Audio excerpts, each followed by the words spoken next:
Hi everybody. This is our first session of Personalizing Google for your classroom. And today I'm going to start with anatomy of a Chrome browser. Great to have everybody here, and I hope this is the beginning of a great summer. Okay, so first things first is I'm actually going to set my alarm to make sure that we stay in the 45-minute realm so that we can just get going, and we don't want to take up a lot of time. I'm excited that you guys are taking this course, pieces or all of it, understanding that you'll watch the video, then you'll go through and you will take one, you'll create a piece for your classroom around this series to receive credit, and then you'll upload the documentation of that into the Google Classroom. So hoping that this will run well, and there's a lot of other components going to come along the way. I'm going to have some seat time. I'm going to have some virtual office hours that you can get in contact with me, but I'm excited. This is kind of a new format for us, so we'll see how it goes. All right, so here we go, anatomy of a Chrome browser. Our first thing today is really, I'm going to work through, I'm going to go back and forth between my browser and my session here, the slides, just so we can know where we're going. This is what it looks like. This is kind of my goals for the day. We're going to understand the importance of using and logging into the Chrome browser, of which I am not logged into right now. We're going to understand that layout of the browser, know where to access our Chrome settings, because that is really going to give us a lot of functionality. And then we're going to be able to create bookmarks in multiple ways. Bookmarks can still be our friends, but sometimes I think as teachers they get away from us. Okay, so first things, why should we be using the Chrome browser? So understanding that a browser allows us to search for certain things within the internet, and it gives us the functionality of the internet. So there are lots of browsers out there. There's Internet Explorer, there is Mozilla Firefox, there's Opera. If you're an Apple user, there's Safari. So there's lots of different options. The reason that we should be using Chrome if we're using Google is because Google, the corporation, created the Chrome browser. And so it's going to have the best functionality of anything else. A few other things. It is device agnostic, so I can use it on my laptop, I can use it on a desktop, I can use it on a tablet, I can use it on my Chromebook, obviously a Chromebook, I can use it on my phone, I can use it on an iPad, I can use it anywhere. So it has that ability to really swap back and forth. It typically looks the same everywhere, and you notice that I wrote, well, kinda, because some of the apps for a iPad have a little different functionality, and they look a little different, and they definitely, like all Apple products, play a little differently, but they do the same thing. You're able to customize your Chrome browser, so you're able to add on extensions and add-ons, which really allow us to do more things with this browser. We can search right from the address bar, one of my huge favorites now, although understanding that as a teacher, that's a tech teacher, that's been a little bit of a learning curve. You do have incognito mode, and we'll talk a little bit about what incognito mode. Typically, it's very fast, and logging into Chrome, the browser, is going to give us access to bookmarks anywhere. So right now, as we just kind of look at, I'm going to go out to Google, and so here I am on Google. And you can see that I've actually logged into Google, and what it gives me is it gives me access to my drive. So it gives me access to all of my Google Apps for Education components that I already have in place, but it really is not giving me any functionality for my browser. So it's going to be important that I log into my browser as well. So a few things to understand about the Chrome browser that can be really helpful, especially if you're using with students, is that Chrome always runs two browser instances at the same time. They run one in the forefront and one in the background. And so you have the one that you're using, and then the one in the background is running an update. This is why a lot of people really like the Chrome browser, because it is a seamless update. Unlike some of the Windows applications that you have to shut down and you have to upload, and then you have to wait updating 3 out of 357 instances. This only runs 2. And the way to get it to load is that you just need to restart a machine, and that browser will automatically update. Now that is really important for Chromebooks. So if anybody's using Chromebooks with your students, And students typically do not restart their browser or restart their devices. They just close them down, and when they're tired, when they start to run out of energy, they plug them in. They never really think about restarting. Restarting is probably a teacher's best friend because it'll give you the latest and greatest Chrome browser. Just a simple restart will do the update, and it will also fix a lot of problems because it resets the machine back to where it needs to be. So just remember that is one of the things you can do. So there are really these two logins, and I've already kind of talked about one. We're going to go to the bottom one first. I have a Google login, and you can see that right here. I've logged into Google with this account right here, my K Virginia Bond.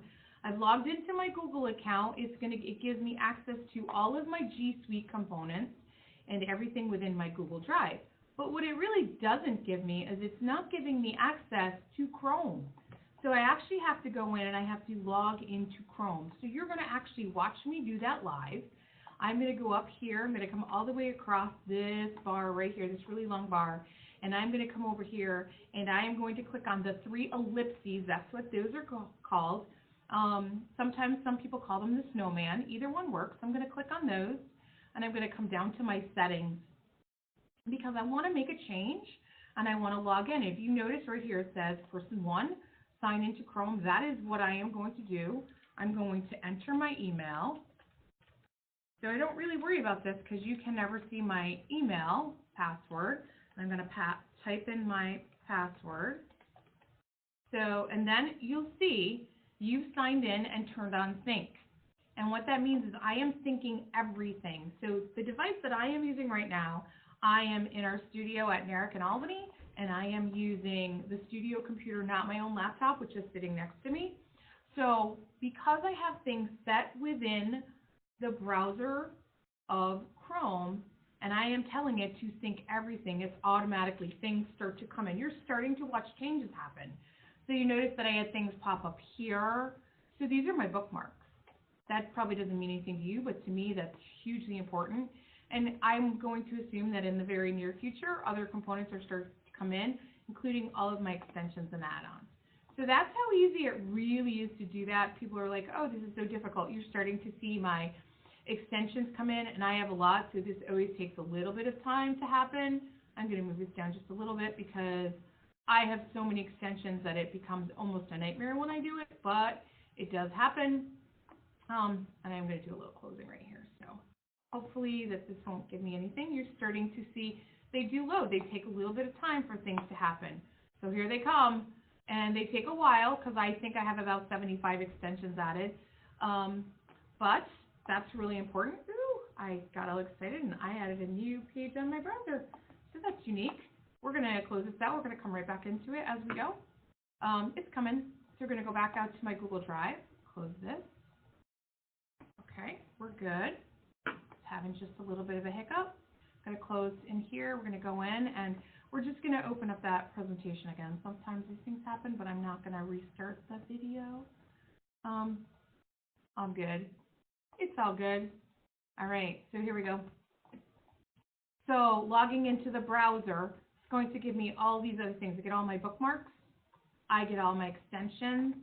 That's huge because what it does is it allows me, this is the personalizing of the browser for me.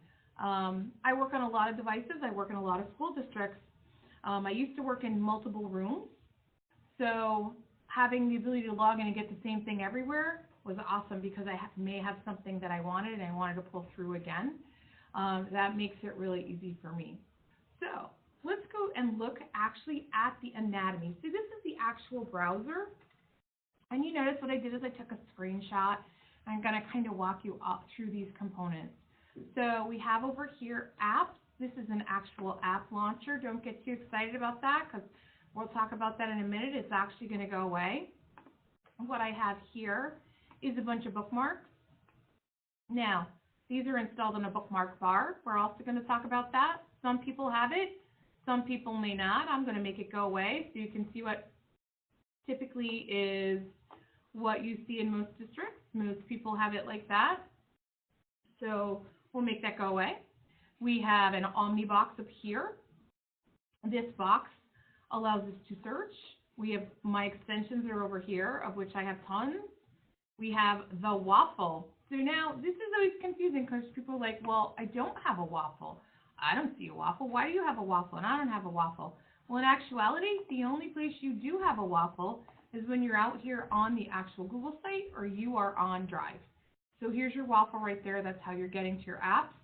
So this is taken, you can see it was on Google. But when you're in an app, you do not have a waffle. Then you have the browser menu up here, which is your settings, that ... which gives you all of these pieces. And then when you're actually out on Google, you have, if I come back out here and I just go to Google, you will see that you have components that come in here all the time. You'll have your recently looked for, which will pop down here. I have mine disabled. So you will see those little screenshots, the thumbnails of the places you go the most. You also have a voice search here, which is really simple to use. Woo! I'm still loading pieces up. That's why we're seeing all that stuff fly. And then you also have tabs. So a few things to just know about the tabs that I think can be really helpful. These are things that people tend to miss and did not know that you can do. I'm going to actually, you can move your tabs around like this, which is great. And I'm going to take this one and put it at the beginning, and then I'm going to move this one second. What I'm going to do is I'm actually going to pin a tab. And the reason that this is important is because there are times you're working and you really want to tab. And if you're like me and you've done anything where you can actually close the tab, which you probably never buy on the other hand all the time, I want this tab, or let's see this one, and I close it by accident.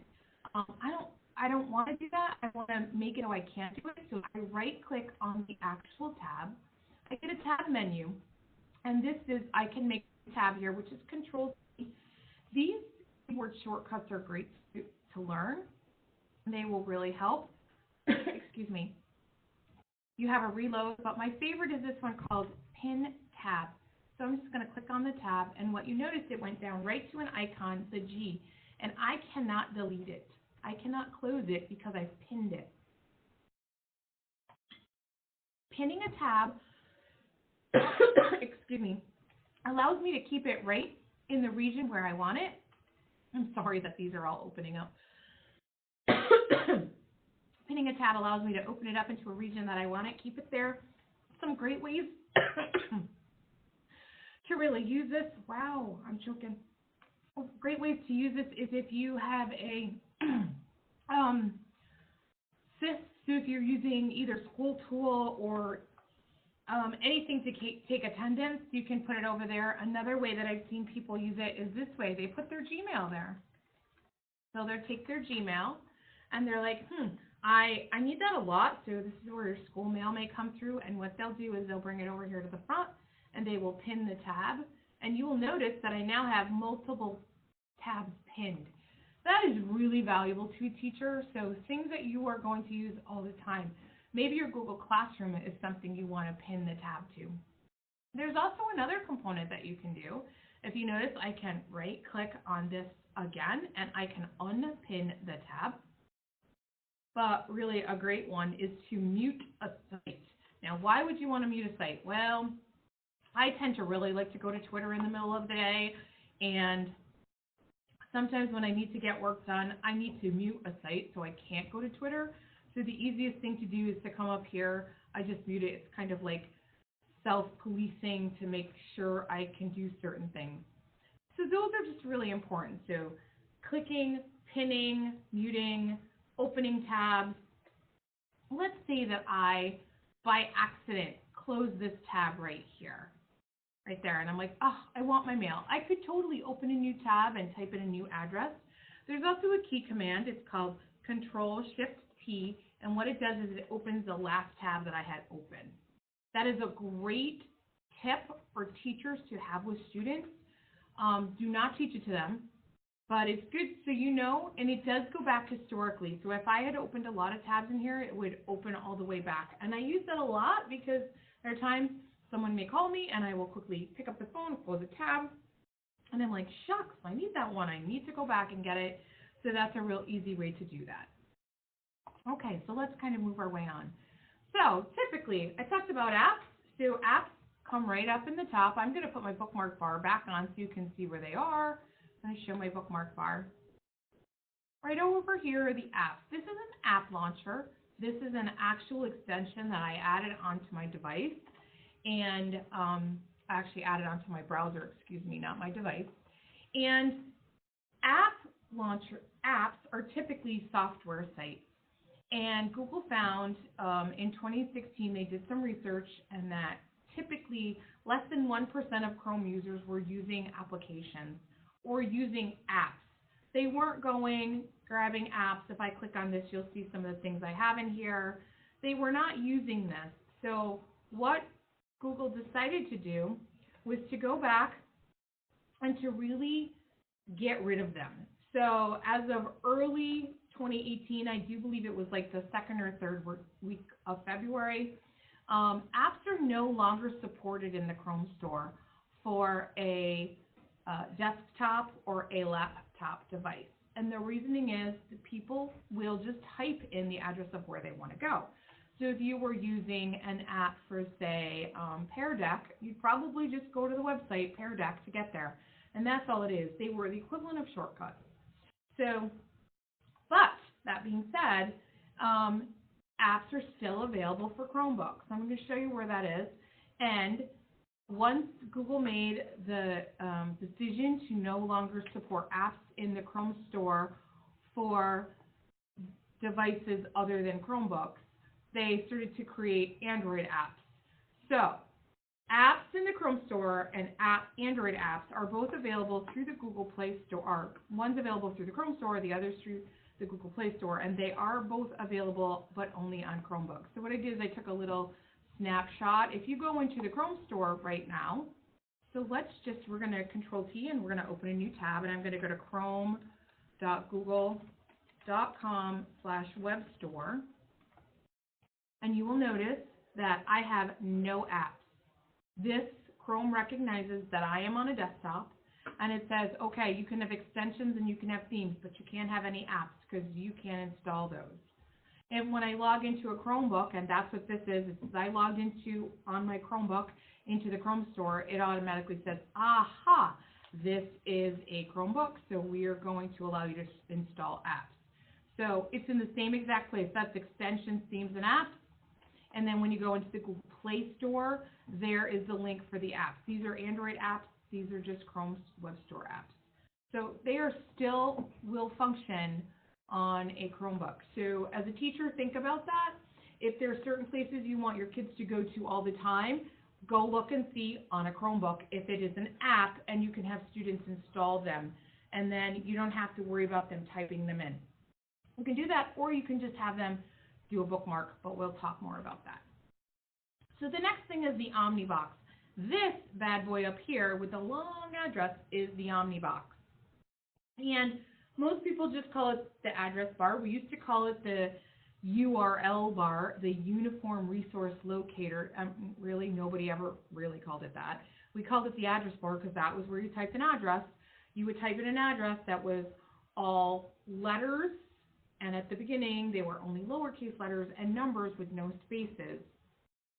And the issue was that these addresses are super long, just like this. So if I take that address and I just throw it in here, look how long it is. That is crazy. It would take me 2 hours to get most kids to type that in correctly, right? So what they did, Google said, okay, we know that we have address bars. We know that we can put things up there. But what we're going to do is we're going to turn that address bar into something that will do more than just that.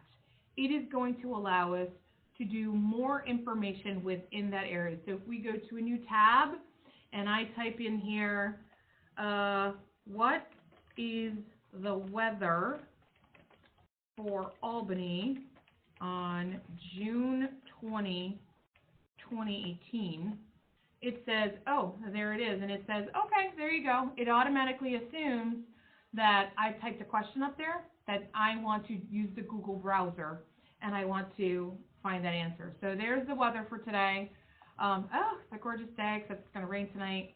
So that's just one way to use it. So when I started teaching, everybody had to type in addresses. Only addresses went up there. You didn't type anything else. But now you can do anything in there. It makes more sense. It's very intuitive. It's how it works on a phone.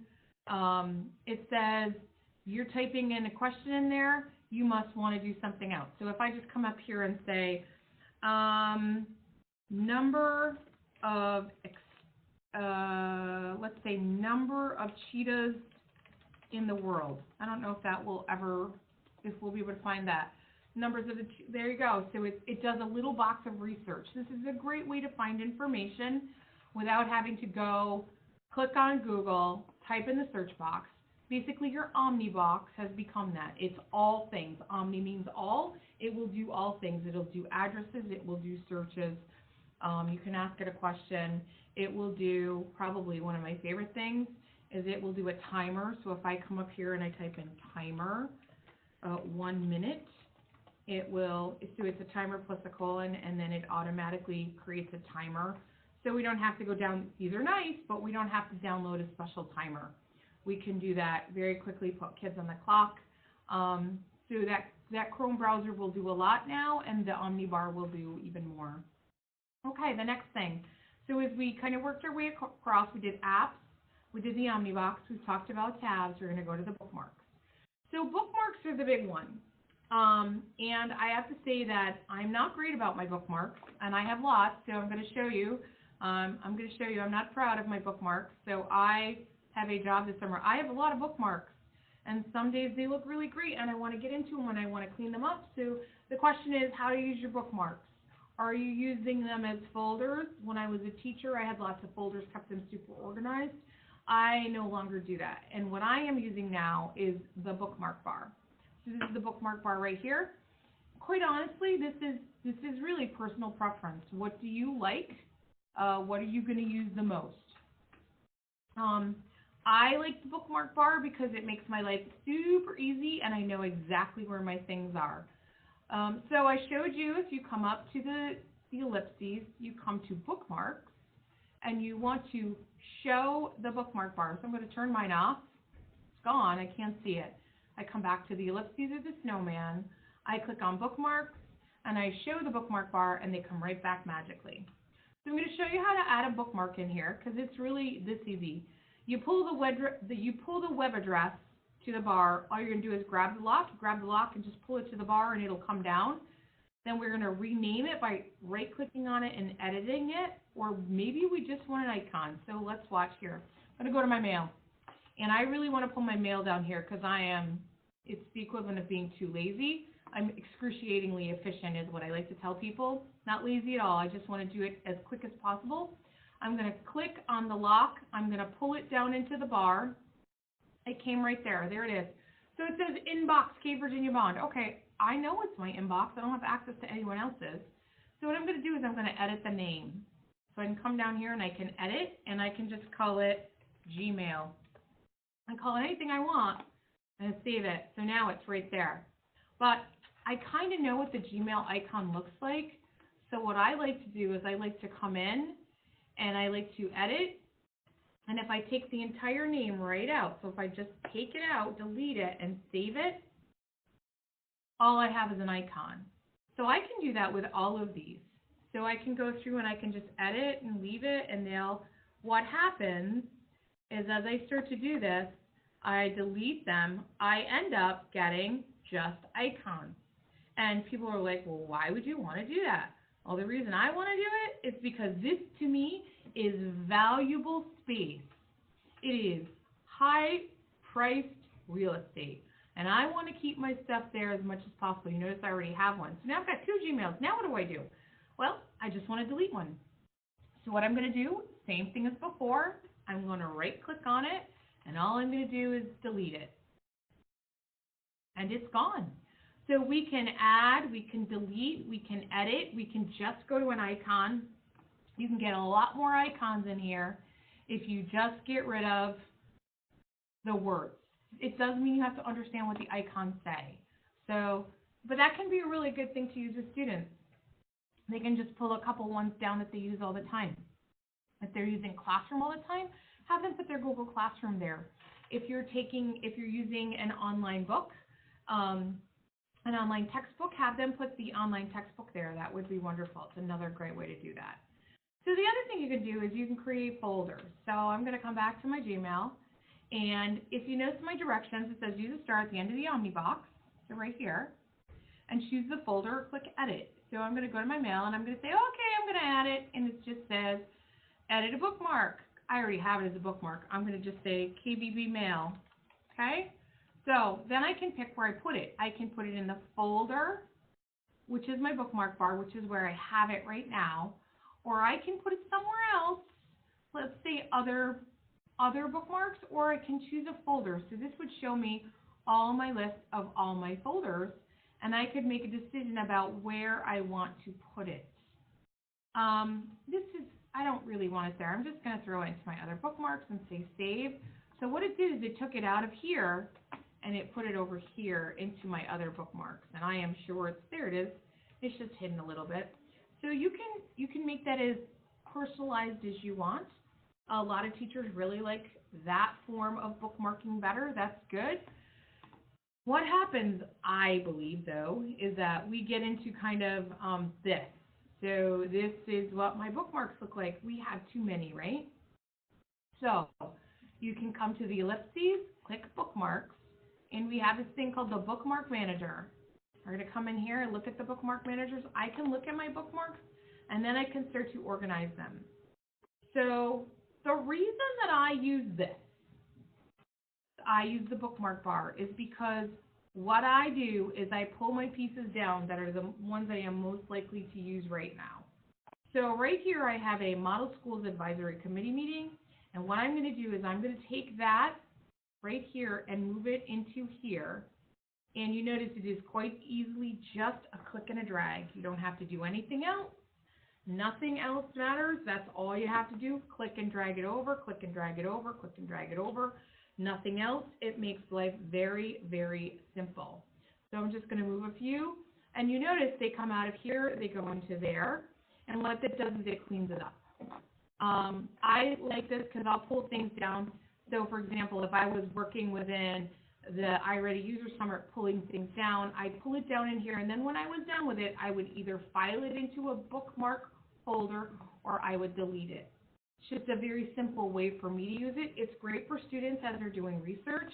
They can grab the lock, they can pull it into the bookmark bar, and then when they're done with it, they can delete it. And when I say done with it, they've got the address, they've got everything they need from it for their research. Because that's what happens. Kids are going to write down long addresses, but if we teach them to pull it into the bookmark bar, we know that they'll have the components of what they need. Okay, so let's go back to our original. We have our apps are over here, our tabs are up here, these are our bookmarks, the Omnibox is here. Let's go talk about these crazy daisy extensions. All right, so extensions. So extensions, as you can see, are installed at the end of the Omnibar. And you notice the only way I got them was when I logged into Chrome. They are not attached to your Google Drive. They are attached to your Chrome browser. They will work on any website, anywhere, and you don't even have to be logged into Google. You just have to be logged into Chrome. But they stay on a device. So let me say that one more time because this is really important. Maybe. It's important because Chrome is what saves your usernames and passwords. So when I log into a Chromebook, it logs me in because my login to a Chromebook is my Google login. When I log into a Chromebook, it automatically logs me into Google Drive, where it houses all of my Google components and Google Apps for Education, and into the Chrome browser. It does both at the same time. Great. I log out, it logs me out of both. Perfect. That is super. But the actuality, the functionality is that we do not function in that world all the time. Most of us have a laptop that we're using. So when we log into the device of what we're using, as in you have to get access, and that gets you access to the internet. And then you have to go to Google and log in to get your Google Drive. And then if you want extensions, you have to log into Chrome. Over here in the settings, ellipses, come down, you hit the settings, and you log in right there. So it's really easy, but if you don't remember when you leave that device to log out of Chrome settings, people will have access to what you have saved within that. Now I stay logged into my own personal laptop. I stay logged into my work laptop all the time because no one else uses it except me.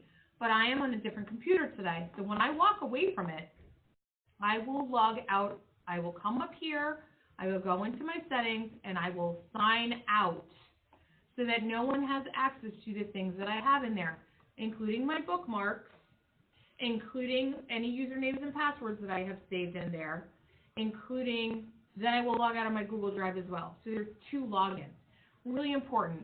I like having this functionality of signing into my extensions for my bookmarks, quite honestly. But one of the reasons I like that is because I may be in a hotel that has terrible Wi-Fi.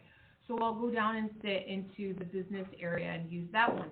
Well, everybody knows that hotel computers are awful. But I have to log in. If I left my login up, the next time that somebody logged into Google or used the Chrome browser, the next time someone used the Chrome browser, they would automatically have access to all of my extensions. And that is not what I want to happen, because they would have access to anything that I had saved within my Chrome browser. So I'm always very, very careful about what I do use. The other thing is that many of us use multiple Google accounts. So this is my personal Google account. I train out of that, but I also have a NARIC Google account. But my extensions are attached to my personal account. I can have 85 people could use my extension and use different Google accounts.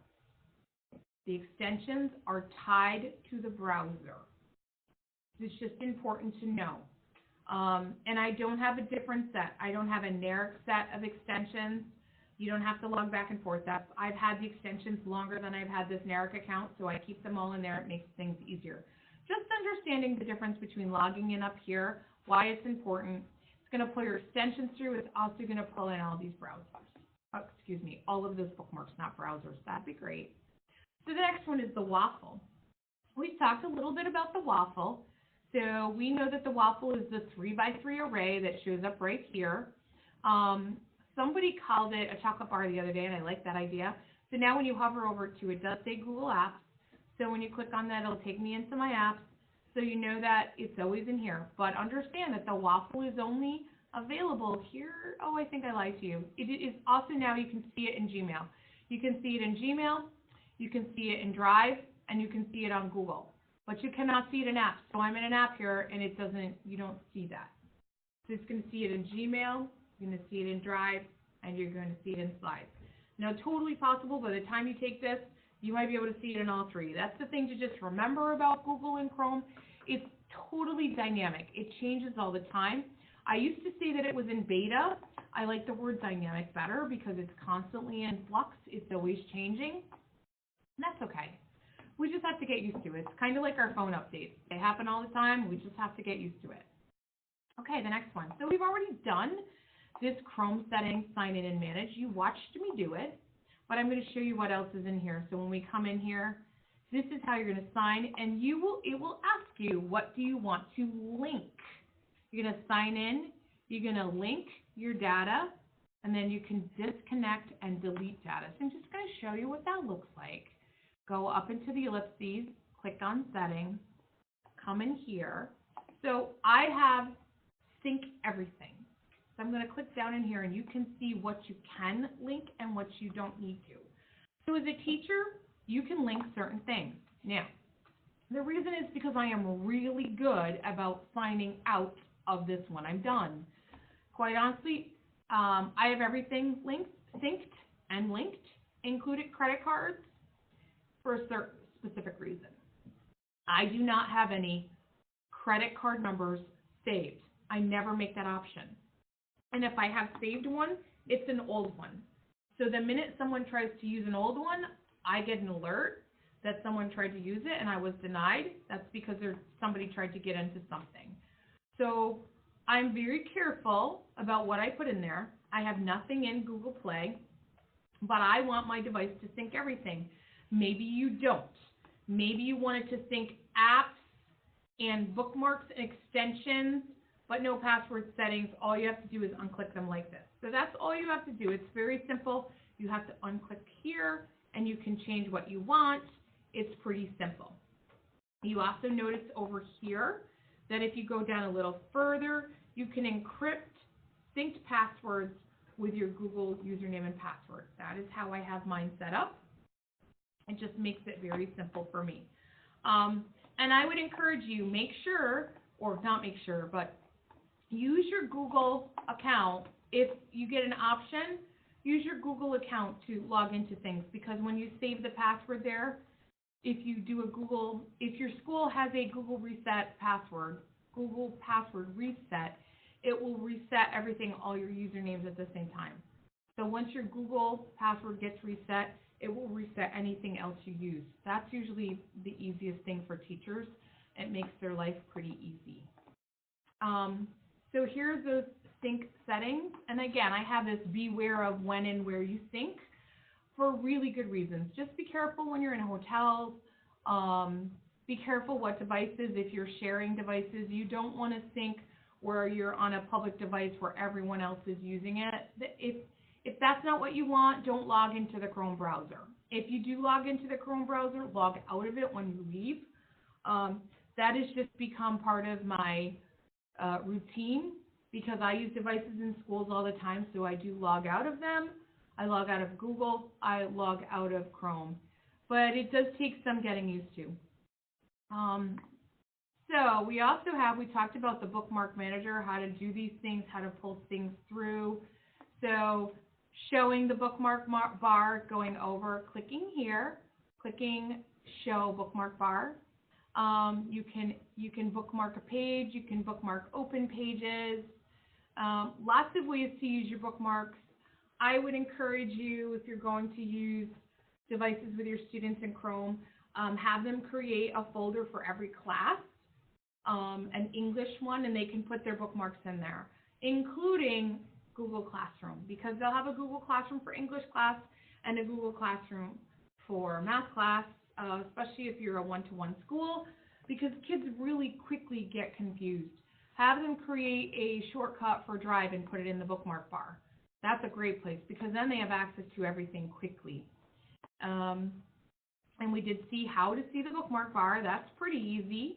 And I also talked in here into my bookmarks is really make sure that you are really cleaning up your bookmarks. And I will tell you right now that that is one of my goals in the next couple months, is that I'm going to go through and clean up my bookmarks so I know what they are and where they belong. And maybe some of them I've had for a while and I don't really need. It's time to clean them out. I want to look at them. Obviously, when I was in there, I thought they were good enough that I wanted to keep, but maybe I don't need to anymore. I think that those kind of things are really important. So I'm going to go back to the original picture that we had in here. Just do a couple more things. We talked about a few things. I'm going to hit these settings. So you notice here in the settings, they've changed a little bit, but I'm going to show you what an incognito window looks like. So this is what incognito means. You get this kind of black screen, and it basically says incognito, you're kind of going under the slide, and it says you can browse privately and other people who use this device won't see your activity. However, downloads and bookmarks will be saved. So we will not save any of the following: your browser history, your cookies and your site data, and information entered into forms.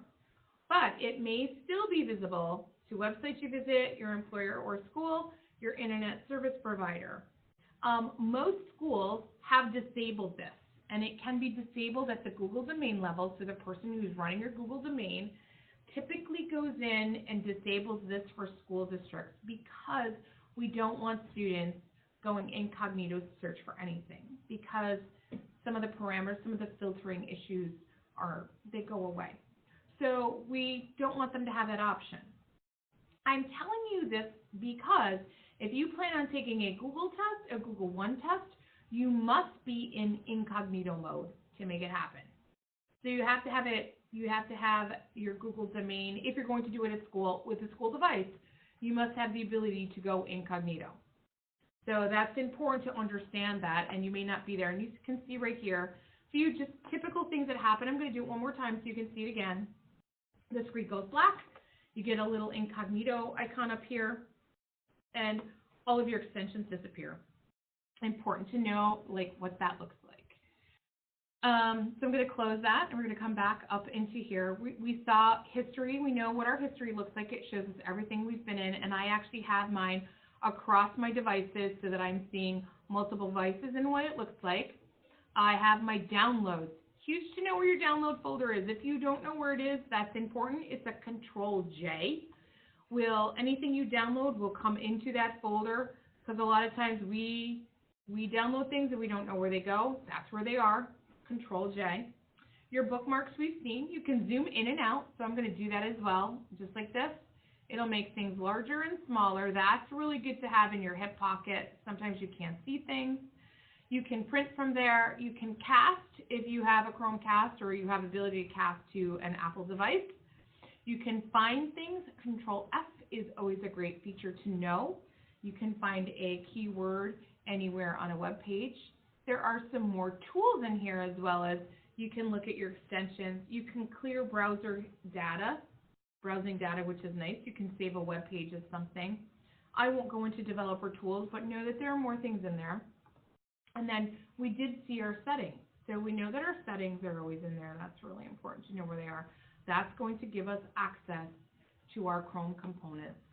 So as I come back down here, we're going to check our learning targets. So understand the importance of using and logging into the Chrome browser. So Chrome browser is going to give us functionality, the best functionality within Google. And it's also going to give us access to the things that we download and our bookmarks. So we now understand more of the layout, and we know where to get to our settings and how to create multiple bookmarks. So I'm going to put the task up in the Google Classroom. It'll also be in a document. So in case you don't know what the task will be, it's going to be in those places. You'll have to go in and get it. I hope that this was a great session. Here's my contact information. Remember that you can always send me an email if you have a question, and I will get back in touch. I hope you guys have a great day, and we'll talk to you again soon. Bye.